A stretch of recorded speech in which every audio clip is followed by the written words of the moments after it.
Anywhere you go, there are internet cafes, right? So, You know, I agree with you there, John. Alam mo, can you imagine if they got all these brand award certificates or certificates just like that? That means it means nothing. Dime The a dozen, yeah, no? the reason these establishments reach out because one, they qualify, Yeah. and they have to show the others, their competition, hey, I'm not like you, I'm better. Dapat ganun yan eh. Two, I can afford it. You can't. Meaning, I have reached specific criteria and my business model is working. I have been in the market long enough and now I can say, it's like saying, it's not a bad haircut day, it's an everyday hair day. Yung That's parang right, ganon. that's right, It's that's right. not, it's a way of life. and you assure your customers Yeah. of the quality of your product and your quality of your service. Yun. You should have a IPO seal para malaman ng iba, hey, sigurado ito, di ba? Mas lalo na mga nagpa-frankisa, ha? Can you imagine if you buy a franchise and then nalaman mo yung mother franchise, hindi pala Oh, hindi IP, protected. hindi, ay nako. Actually, My I think gosh. we also do Yeah. have a Yeah. certification mark. It's called the Certificate of Registration of Trademarks Yes, and but, Patents. but that registration, sana ilagay ng Aside sticker, from lagay sa that. pinto. Yeah, So when they you come can in, be displayed oh, prominently. that's It's a right. recognition. So the IP seal is like that. It has a sticker also that you Put in the display in your door entrance or wherever. And there's also something like a trophy of the Talo ka IP namin, seal. trophy namin, ganito kalaki, parang Oscars. Oo, ganun kalaki. Tapos may plaque na rin kami na malaki na, I'd like to ano, thank my father. ganun kalaki, ganun kalaki.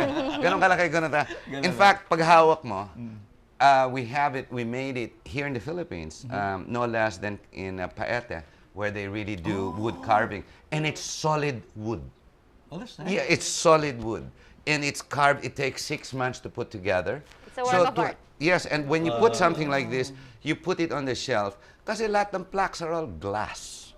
Yeah, Na, that's di right, ba? That's right. Parang diploma na, di ba? Ano, when you see a super brand trophy, you wish to salute every time you pass. Yeah, so it's a quality So to product speak. in itself. Yeah, dapat, see? The Correct. trophy, yeah. Yeah, it's That's something nice to way of brag putting it. about. I mean, Yeah. certification Yeah, you marks really you have be proud about standards. it. Yeah, Yes. that's right. So, in closing, I'll give you a minute each in order to invite our televiewers to promote respect for intellectual property and also promote your advocacies. Mr. John first.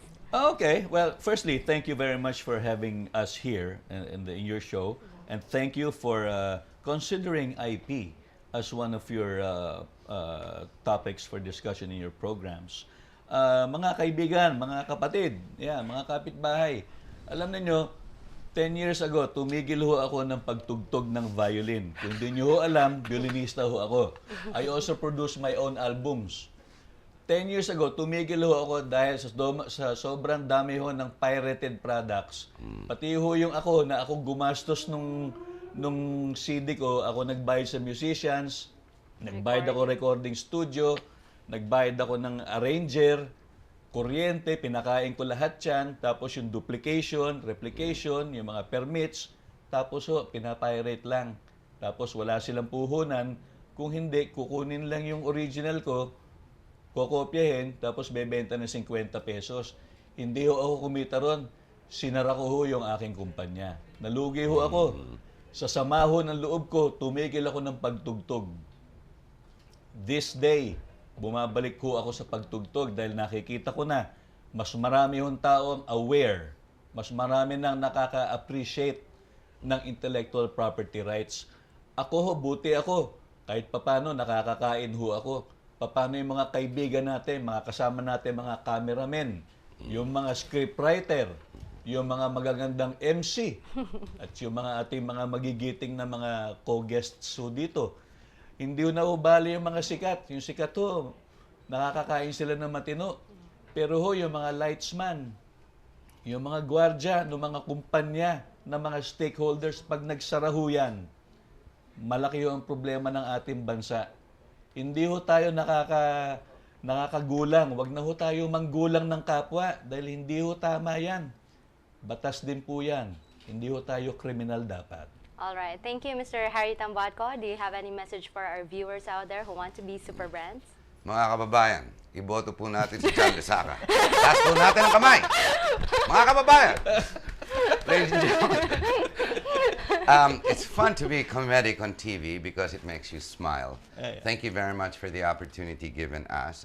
I do have a show here, but it's not my topic. My topic's basically, I wear a different hat tonight, and it's Super Brands. So if you want to know about Super Brands, just log on. Forget the www and the .com, .net. Just log on Super Brands. I guarantee you, there's one web page that says Super Brands. That's international. Look for the Philippines, click the Philippines, and you'll get all our information. Thank you very much, Attorney. All right. Thank you very much for joining us tonight on Intellectual Property. Before we close, we'd like to acknowledge the support of the World Intellectual Property Organization in Switzerland, the Philippine Intellectual Property Office, and I'd like to thank Bench Fix Salon Glorieta 4 for my hair and makeup, particularly Mr. Mon Ilagan, Kim Diolata, and Willie Bakiran. Do join us again next week for another show right here on GNN for Intellectual Property. Thank you and happy weekend.